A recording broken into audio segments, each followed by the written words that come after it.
السلام علیکم ورحمۃ اللہ وبرکاتہ۔ الحمدللہ رب العالمین والصلاة والسلام علی رسولہ الکریم وعلی آلہ وصحبہ اجمعین ومن تبعہ بإحسان الی یوم الدین، اما بعد۔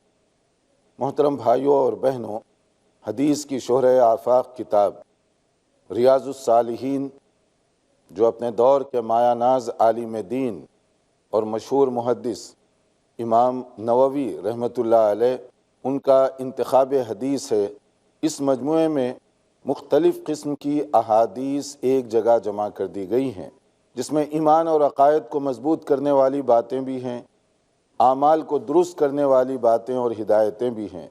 تزکیہ نفس کا یہ کتاب بہت بڑا ذریعہ ہے۔ یہ علماء کرام، خطباء مساجد اور ہر بھائی اور بہن کی گویا روزانہ کی ضرورت ہے۔ امام نووی رحمۃ اللہ علیہ کا طریقہ کار یہ ہے کہ ہر عنوان کے تحت قرآن کریم کی مختلف آیات ذکر کرتے ہیں، اور پھر اس کے بعد ان کے اپنے مطالعہ اور ان کی نظر میں جو اس موضوع کی بہترین اور جامع حدیث ہو اس کا ذکر کرتے ہیں، تاکہ کم وقت میں ہمیں زیادہ سے زیادہ معلومات حاصل ہو سکیں۔ پچھلے ہم نے ایک باب جو یقین اور توکل کے بارے میں ہے، اس سلسلے میں بہت ساری باتیں بتائیں کہ ایک مومن کا ہتھیار اللہ پر توکل ہے۔ اللہ پر ایک مسلمان کا غیر متزلزل یقین ہونا چاہیے۔ انبیاء کرام دولت توکل سے مالا مال ہوا کرتے تھے، اور یہی مومنانہ شان اور مومنانہ بصیرت ہے کہ حالات چاہے کیسے ہی کیوں نہ ہوں، اس کا توکل، اس کا اعتماد اللہ تعالیٰ پر ہونا چاہیے۔ لیکن توکل کا قطعاً یہ معنی نہیں ہے کہ آپ اسباب اور ذرائع استعمال نہ کریں۔ اسباب، سورسز، یہ تو ضروری ہے کہ آپ استعمال کریں، کیونکہ یہی رہنمائی ہمیں سنت اور سیرت سے ملتی ہے کہ آپ سورسز پہلے بھرپور استعمال کریں، اس کو چوز کریں، لیکن توکل ان چیزوں پر نہ کریں بلکہ توکل اللہ تعالیٰ پر فرمائیں کہ آپ کے پاس اسباب تو ہیں، لیکن نتیجہ اللہ کی مدد اور نصرت کے بغیر ممکن نہیں ہے۔ اگر ہم یہ چاہتے ہیں کہ بھلا نتیجہ ہو تو اللہ کو یاد کریں، اللہ پر بھروسہ کریں، مگر اس کا یہ معنی نہیں ہے کہ آپ اسباب استعمال کیے بغیر کہیں، جیسے لوگ بعض اوقات کہتے ہیں کہ میرا اللہ پر بھروسہ ہے، ویسے ہی نکل پڑا۔ نہیں، آپ اسباب اختیار کریں، پراپر طریقے سے کوشش کریں، اور بھروسہ اپنی کوشش پر نہ رکھیں۔ اسی طرح سے آپ دیکھیے ہمارے نبی صلی اللہ علیہ وسلم، آپ کی پوری زندگی اس یقین اور توکل پر گزر رہی ہے۔ کتنے خطرناک موڑ اور کیسی کیسی دشوار مراحل آپ کی زندگی میں آئے، مگر اس کے باوجود آپ کے توکل میں کمی نہیں، اضافہ ہوتا گیا، توکل بڑھتا ہی گیا آپ کا۔ ایک موقع پر صحابہ کرام ایک غزوے سے واپس آ رہے تھے، اور ایک جگہ پڑاؤ ڈالا کہ کچھ دیر آرام کر لیں۔ رسول اکرم صلی اللہ علیہ وسلم ایک درخت کے کنارے اپنی تلوار اس کو لٹکائے ہوئے آپ بھی آرام کرنے کے ارادے سے لیٹ گئے۔ اتنے میں ایک بدو وہ آیا، اس نے سوچا کہ موقع ہے، فوری وہ تلوار وہاں سے اٹھائی، اپنے ہاتھ میں لیا، اور نبی صلی اللہ علیہ وسلم کی جب آنکھ کھلی، آپ نے دیکھا کہ ننگی تلوار وہ ہاتھ میں تھامے ہوئے آپ کے سامنے ٹھہرا ہوا ہے۔ اور پھر اس کے بعد پوچھتا ہے نبی صلی اللہ علیہ وسلم سے کہ بتاؤ اب تمہیں اس تلوار کی زد سے کون محفوظ رکھے گا؟ نبی کا ایمان، نبی کریم صلی اللہ علیہ وسلم نے بڑے اطمینان کے ساتھ اور یقین کے ساتھ کہا، اللہ، یہی میرے لیے کارساز ہے، یہی میرے لیے مدد کرنے والا ہے، حسبنا اللہ و نعم الوکیل۔ اب یہ کلمہ آپ کی زبان مبارکہ سے کچھ اس انداز سے ادا ہوا کہ وہ جو بدو تھا کانپ گیا وہ، اور تلوار اس کے ہاتھ سے نیچے گر پڑی۔ نبی کریم صلی اللہ علیہ وسلم آگے بڑھ کر اب آپ وہ تلوار اٹھا لیتے ہیں، اور آپ نے یہی سوال اس سے کیا کہ اب بتاؤ تمہیں کون اس تلوار سے محفوظ رکھے گا؟ اب وہ تو اس درجے کا ایمان والا نہیں تھا، اور نہ اس کا کوئی یقین تھا۔ اب وہ بڑا پریشان ہوا کہ میں نے تو ان کے ساتھ برا سلوک کیا، اب نہ جانے یہ کیا کریں گے۔ اس نے کہا کہ تلوار کو تھام لو مضبوطی کے ساتھ اور بہتر پکڑنے والے بنو۔ نبی کریم صلی اللہ علیہ وسلم نے اس نازک موقع پر بھی اسے اسلام کی دعوت پیش کی، کیا تم اس بات کی گواہی دیتے ہو اللہ تعالیٰ کی وحدانیت کی، توحید کی اور میری رسالت کی؟ اب وہ بھی دیکھیے پکا آدمی تھا، کوئی کچا نہیں تھا کہ جان بچانے کے لیے کچھ بھی کہہ دے۔ اس نے کہا کہ نہ، یہ گواہی تو میں نہیں دوں گا، البتہ یہ وعدہ ضرور کرتا ہوں کہ آئندہ آپ کو کوئی تکلیف نہیں پہنچاؤں گا، نہ آپ کے خلاف ہونے والی سازشوں کا حصہ بنوں گا، نہ آپ کے دشمنوں کا ساتھ دوں گا۔ تو نبی صلی اللہ علیہ وسلم نے مسکراتے ہوئے اسے آزاد کر دیا۔ مطلب یہ ہے کہ نازک اور خطرناک موقعوں پر بھی دیکھیے کہ کیسے وہ صبر کیا کرتے تھے، کیسے توکل اور یقین کا مظاہرہ کیا کرتے تھے۔ یہی تو مومنانہ شان ہے جسے سورہ انفال کی آیت 2 میں بیان کیا گیا کہ مومن کا انداز اور کردار کیا ہونا چاہیے۔ انما المؤمنون الذین اذا ذکر اللہ وجلت قلوبہم، جب اللہ تعالیٰ کا ذکر ان کے سامنے کیا جائے تو دلوں پر ایک کیفیت طاری ہوتی ہے۔ قرآن کو سرسری نہیں پڑھتے، بالا بالا نہیں گزرتے، بلکہ قرآن کریم کی آیات پر رک کر غور کرتے ہیں، اور غور کرنے کے نتیجے میں وہ دل پر ایک کیفیت طاری ہوتی ہے۔ وَإِذَا تُلِيَتْ عَلَيْهِمْ آيَاتُهُ زَادَتْهُمْ ایمانا، جوں پڑھتے جاتے ہیں، تلاوت ہوتے جاتی ہے، ان کے ایمان کی کیفیت مضبوط سے مضبوط تر ہوتی جاتی ہے۔ اور پھر کیا ہوتا ہے؟ وَعَلَىٰ رَبِّهِمْ يَتَوَكَّلُونَ، کہ یہ وہ بندے ہیں جو اللہ پر ان کا توکل قرآن مجید کی برکت اور قرآن مجید کی تلاوت سے اور مضبوط ہوتا چلا جاتا ہے۔ ذرا ہم رک کر غور کریں کہ قرآن کریم کی ہم بھی تو تلاوت کرتے ہیں، مگر قرآن کریم کی کیسی ہم تلاوت کر رہے ہیں؟ کیا قرآن کریم کی تلاوت کا یہ فائدہ جو اس میں بتایا گیا سورہ انفال میں، جس کو امام نووی رحمۃ اللہ علیہ نے اس چیپٹر کے تحت اس کو ذکر کیا ہے، کہ دلوں پر وہ کیفیت طاری ہو رہی ہے، یا قرآن کریم کی آیات کی تلاوت کی وجہ سے ہمارے ایمان اور یقین میں اضافہ ہو رہا ہے، ہمارا توکل اور اللہ پر بھروسہ بڑھ رہا ہے؟ اگر یہ بات ہے تو الحمدللہ اس کو جاری رکھیے، اور اگر یہ بات نہیں ہے تو اس کا مطلب یہ ہوا کہ ہم وہ تلاوت نہیں کر رہے ہیں جو مطلوب ہے۔ ہمارا مقصد صرف ختم کرنا ہے، جلدی سے جلدی صفحے کے صفحے الٹتے چلے جاؤ۔ تم نے کتنی مرتبہ ختم کیا، تم نے کتنی مرتبہ ختم کیا؟ کوئی کہتا ہے میں نے 3 دورے کیے، کوئی کہتا ہے میں نے 4 بار ختم کیے۔ اس طرح بار بار ختم تو کر رہے ہیں، مگر وہ اثر نہیں ہو رہا ہے جو ہونا چاہیے، جو مطلوب ہے۔ اس کے لیے ختم نہیں، اس کے لیے غور کیجیے، اس کے لیے تدبر کی ضرورت ہے، اس کے لیے فہم کی ضرورت ہے۔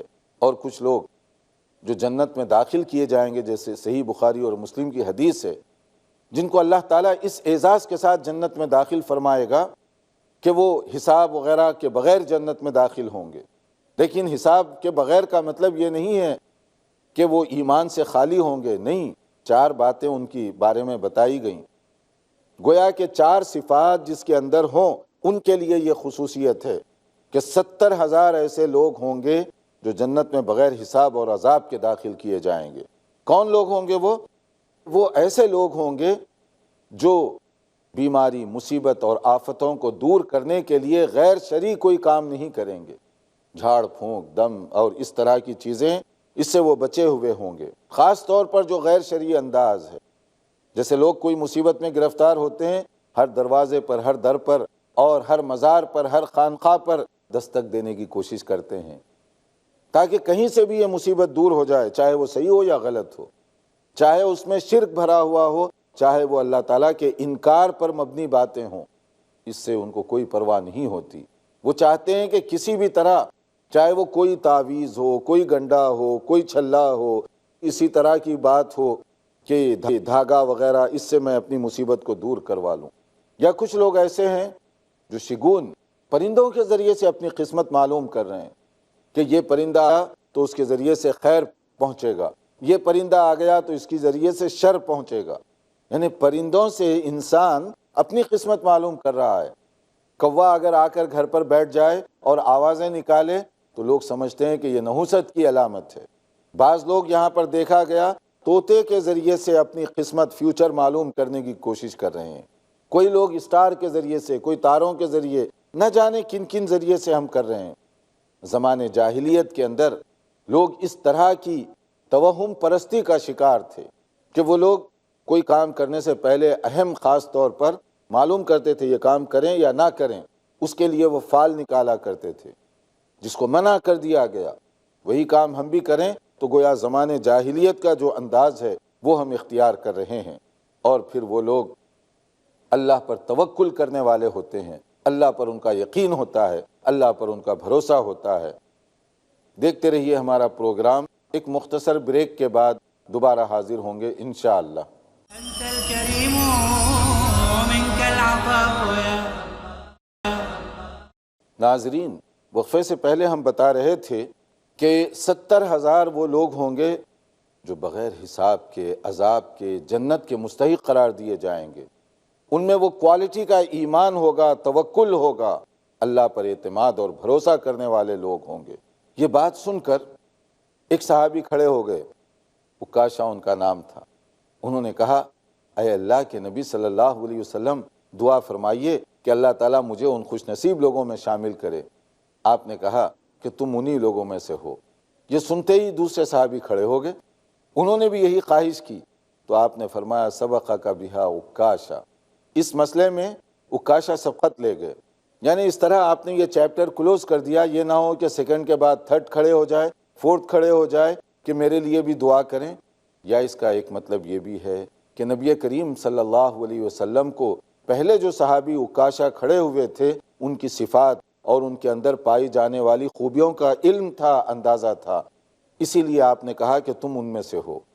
اور دوسرے جنہوں نے خواہش ظاہر کی شاید ان میں وہ کوالٹی نہیں تھی، اس لیے آپ نے بڑے مہذب انداز سے ٹال دیا کہ وہ آگے بڑھ گئے، انہوں نے سبقت کی، ان کے لیے یہ خیر کی بات ہے۔ تو اس میں خود یہ اشارہ ہے کہ ہر آدمی اس کا مستحق نہیں بن سکتا جنت میں، اور وہ بھی استمطراق کے ساتھ داخل ہونے کے لیے بڑی کوالٹیز کی ضرورت ہے، بڑی صفات کی ضرورت ہے۔ اور اسی توکل کے بارے میں ایک اور حدیث کا ذکر کیا گیا اس اہم کتاب ریاض الصالحین میں۔ ترمذی کی یہ حدیث ہے کہ اگر انسان کا بھروسہ توکل اللہ پر ایسے ہو جائے جیسے کہ ہونا چاہیے تو پھر اس کا فائدہ کیا ہوگا؟ اللہ تعالیٰ اس کے لیے غیب سے روزی کے دروازے کھول دے گا، ان جگہوں سے روزی عطا فرمائے گا جس کا انسان تصور نہیں کر سکتا، جو اس کے وہم اور گمان میں وہ باتیں نہیں آ سکتی۔ جیسے کہا گیا لو انکم تتوکلون علی اللہ حق توکلہ لرزقکم کما یرزق الطیر۔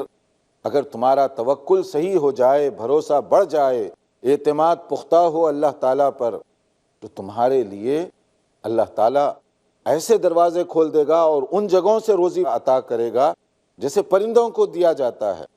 حیوانات اور مویشیوں کو آپ دیکھیے، چرند پرند کو آپ دیکھیے کہ صبح سویرے جب پرندہ اپنے گھونسلے سے نکلتا ہے تو خالی پیٹ ہوتا ہے، اور شام جب واپس آتا ہے تو بھرا ہوا ہوتا ہے اس کا پیٹ۔ تو اللہ تعالیٰ پر اس کا یہ یقین ہے، یہ اس کی فطرت ہے، وہ پرندہ جا رہا ہے اور اس کے بعد پیٹ بھر کے سیر ہو کر واپس آ رہا ہے۔ فرمایا گیا اگر تمہارا توکل بھی صحیح اور درست ہو جائے تو اللہ تعالیٰ تمہیں بھی اسی طرح سے روزی فراہم کرے گا۔ کیسی کیسی جگہوں سے روزی دی جاتی ہے، کن کن مویشیوں کو، جانوروں کو، مختلف چیزوں کو کس طریقے سے روزی پہنچانے کا اللہ تعالیٰ نے انتظام فرمایا ہے۔ اس لیے ایک مومن کا توکل اللہ پر ہر دم ہونا چاہیے، ہر کام سے پہلے ہونا چاہیے۔ اس کے بعد ایک اور حدیث جو ابو داؤد اور ترمذی کی نقل کی گئی کہ مومن کا ہر کام چاہے چھوٹا ہو، بڑا ہو، صبح ہو، شام ہو، توکل سے بھرا ہوا ہو۔ اسی لیے جو مختلف دعائیں سکھائی گئیں ان میں سے ایک دعا یہ بھی ہے کہ جب تم گھر سے باہر نکلو تو سب سے پہلے کیا کہنا چاہیے؟ بسم اللہ توکلت علی اللہ، کہ میں اللہ کے نام کے ساتھ اپنا پاؤں باہر نکال رہا ہوں اور میرا بھروسہ، میرا توکل اللہ تعالیٰ پر ہے۔ بے شک آپ روزی کمانے کے لیے جا رہے ہیں، اپنے کاروبار کے سلسلے میں جا رہے ہیں، مگر توکل اللہ پر رکھیے، وہی دینے والا ہے، وہی رازق ہے۔ اسی طرح سے جب گھر واپس لوٹیں پھر بھی اللہ پر اعتماد، اللہ پر توکل۔ جب بستر پر پہنچیں دعا کر کے سوئیے، اللہ پر توکل کر کے سوئیے، توکل کا اعادہ کر کے سوئیے۔ کہ اگر کوئی آدمی مسنون دعا پڑھ کر سوئے اور اگر اسی رات اس کی وفات ہو جائے تو اس کے لیے جنت کی خوشخبری سنائی گئی۔ یعنی ہمیں جو دعائیں بتائی گئی ہیں مختلف اوقات میں پڑھنے والی دعائیں، وہ ایسی دعائیں ہیں جو بندے کو اللہ سے قریب کرنے والی، اللہ تعالیٰ سے جوڑنے کا ذریعہ بننے والی ہیں، اس توکل کی کیفیت کو بڑھانے والی دعائیں ہیں۔ آپ گاڑی پر بیٹھے ہوئے ہیں، اللہ پر بھروسہ، اس پر توکل کا اعلان کیجئے، اللہ کا شکر ادا کیجئے کہ آپ کو اس نے یہ کمفرٹیبل گاڑی عطا فرمائی تاکہ آپ بہتر انداز سے اپنی جو ضروریات ہیں وہ اس کو پوری کر سکیں۔ توکل کے بعد ایک دوسرا چیپٹر جو اس سلسلے میں ذکر کیا گیا وہ ہے استقامت۔ استقامت، اس میں امام نووی رحمۃ اللہ علیہ نے ریاض الصالحین میں جیسے ان کا طریقہ ہے اس عنوان کے تحت مختلف آیات کو ذکر کیا ہے۔ استقامت کہتے ہیں ثابت قدم رہنا، دین پر، ایمان کے تقاضوں پر ہر صورت میں، ہر گھڑی میں جمے رہنا، ڈٹے رہنا، اسی کا نام استقامت ہے۔ یہ نہیں ہے جیسے ہم کہتے ہیں نا 50-50 والا ایمان، کبھی ایمان کی بات کر بھی لی، کبھی انکار کر دیا، کبھی ہم مومنوں کے ساتھ شامل ہو رہے ہیں اور کبھی ایمان کا انکار بھی کر رہے ہیں، اس کو استقامت نہیں کہتے۔ یا کچھ لوگ ایسے ہوتے ہیں جو اگر کوئی راحت، خوشخبری اور اچھی خبریں آتی رہی تو ایمان کے ساتھ جڑے رہے، اور اگر کبھی کوئی تنگی آ گئی، مصیبت آ گئی، ایمان کا انہوں نے انکار کر دیا۔ یہ چیز قابل قبول نہیں ہے، یہ استقامت کے خلاف ہے۔ اور اگر ایسی استقامت پیدا ہو جائے، آدمی دین پر ثابت قدم ہو، اس کا فائدہ کیا ہے؟ سورہ حامیم سجدہ کی ایک مشہور آیت ہے، آیت نمبر 30، اس میں بڑی بشارتیں سنائی گئیں۔ کہا گیا ان الذین قالوا ربنا اللہ ثم استقاموا، کہ وہ لوگ جنہوں نے اعلان کیا اللہ کی توحید کا، اللہ پر ایمان لانے کا اعلان کیا، پھر ثابت قدم رہے اس پر، جم گئے اور ڈٹ گئے اس پر، تو ان کے لیے کیا ہوگا؟ تتنزل علیہم الملائکۃ الا تخافوا ولا تحزنوا وابشروا بالجنۃ التی کنتم توعدون۔ ان کے لیے اللہ تعالیٰ کی طرف سے مدد نازل ہوتی ہے۔ آسمان سے کیسی مدد نازل ہوتی ہے؟ فرشتوں کو نازل کیا جاتا ہے تاکہ انہیں اطمینان دلائیں کہ تمہیں رنجیدہ ہونے کی ضرورت نہیں، تمہیں پریشان ہونے کی ضرورت نہیں، بلکہ تمہارے لیے خوشخبری ہے جنت کی جو اللہ تعالیٰ نے تمہارے لیے وعدہ فرمایا ہے۔ نحن اولیاؤکم فی الحیات الدنیا وفی الآخرہ وَلَكُمْ فِيهَا مَا تَشْتَهِي أَنفُسُكُمْ وَلَكُمْ فِيهَا مَا تَدَّعُونَ نُزُلًا مِّن غَفُورٍ رَحِيمٍ، کہ جنت، کوئی دنیا کی نعمتوں سے جنت کا مقابلہ نہیں کیا جا سکتا۔ جنت بہت عالی شان ہے، اس کے اندر وہ نعمتیں ہیں جس کے بارے میں کہا گیا مَا لَا عَيْنٌ رَأَتْ وَلَا أُذُنٌ سَمِعَتْ وَلَا خَطَرَ بِقَلْبِ بَشَرٍ، ایسی نعمتیں جو انسان نے کبھی دیکھی نہیں ہیں، کبھی سنا بھی نہیں ہوگا وہ، اور نہ ہی اس کے وہم و گمان میں کبھی یہ خیال آ سکتا ہے کہ وہ کتنی لگژری ہوگی، وہ کتنی اعلیٰ جنت ہوگی۔ یعنی جنت کی نعمتوں کا دنیا کی کسی بڑی سے بڑی نعمت کا مقابلہ نہیں کیا جا سکتا، اتنی بڑی نعمتیں ہیں۔ اور یہ ساری نعمتوں کو سمجھنے کے لیے ایک جو آیت کا آخری حصہ ہے سورہ حامیم سجدہ کی آیت 30 کا جو آخری حصہ ہے وہ کافی ہے۔ نزلا من غفور الرحیم، وہ اللہ تعالیٰ کی طرف سے مہمان نوازی ہوگی جو غفور ہے، جو رحیم ہے۔ کبھی آپ نے غور کیا، ہم وہ خوش نصیب لوگ ہوں گے جو ان آیات پر عمل کریں تو اللہ کے مہمان بن جائیں گے، اور اللہ تعالیٰ گویا کہ ہمارا میزبان بن جائے گا۔ اب اگر اللہ تعالیٰ ہوسٹ بن جائے اور ہم اس کے گیسٹ بن جائیں، ہم اس کے مہمان بن جائیں، تو پھر وہ اپنی شان کے مطابق ہمارے لیے انتظام فرمائے گا۔ دنیا میں اگر آپ کے گھر میں بھی کوئی شریف آدمی ہے، اس کے گھر میں کوئی معزز مہمان آتا ہے، تو اس کی خواہش اور کوشش ہوتی ہے کہ اس کا بہتر سے بہتر انتظام کیا جائے، کیونکہ یہ انسانی شرافت ہے کہ مہمان نوازی اچھے انداز سے کی جائے۔ دنیا میں ہم اپنی پوزیشن کے مطابق مہمان نوازی کی کوشش کرتے ہیں، تو اللہ تعالیٰ کے پاس کیا خزانوں کی کمی ہے؟ کیا اللہ تعالیٰ کسی کا کوئی محتاج ہے؟ وہ کیسے مہمان نوازی کرتا ہوگا؟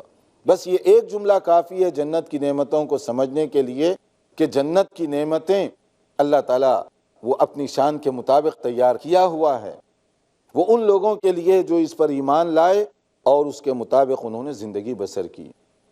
امام نووی رحمۃ اللہ علیہ نے اس کے بعد اپنی کتاب ریاض الصالحین میں مختلف احادیث کا تذکرہ کیا کہ ایک موقع پر، جیسے صحیح مسلم کی حدیث ہے، ایک دور دراز سے دیہاتی صحابی آئے اور انہوں نے ایک عجیب سا سوال کیا، قل لی فی الاسلام قولا لا اسأل عنہ احدا غیرک، اے اللہ کے نبی صلی اللہ علیہ وسلم مجھے کوئی ایسی بات بتائیے کہ بعد میں کسی سے پوچھنے کی ضرورت نہ باقی رہے اور اس کی وجہ سے میں جنت میں داخل ہو جاؤں۔ بڑی بات، بڑا سوال انہوں نے کیا کہ جنت میں جانا چاہتے ہیں اور کسی سے پوچھے بغیر؟ تو آپ صلی اللہ علیہ وسلم نے ان کا بھی اتنا ہی مختصر جواب دیا، اچھا یہ تمہاری خواہش ہے؟ قال قل آمنت باللہ ثم استقم، اگر یہ خواہش ہو تو پھر ایمان لانے کا اعلان کرو اور اس پر جم جاؤ، ڈٹ جاؤ اس پر۔ اگر ایمان اور اس کے تقاضوں پر تم جم جاؤ گے تو جنت میں جانے سے تمہیں کوئی چیز روک نہیں سکتی، یقینی طور پر تم جنت میں داخل ہو سکتے ہو۔ تو اس کا معنی یہ ہوا کہ ایمان اور اس پر ثابت قدمی، اس کا نتیجہ جنت کی شکل میں سامنے آنے والا ہے۔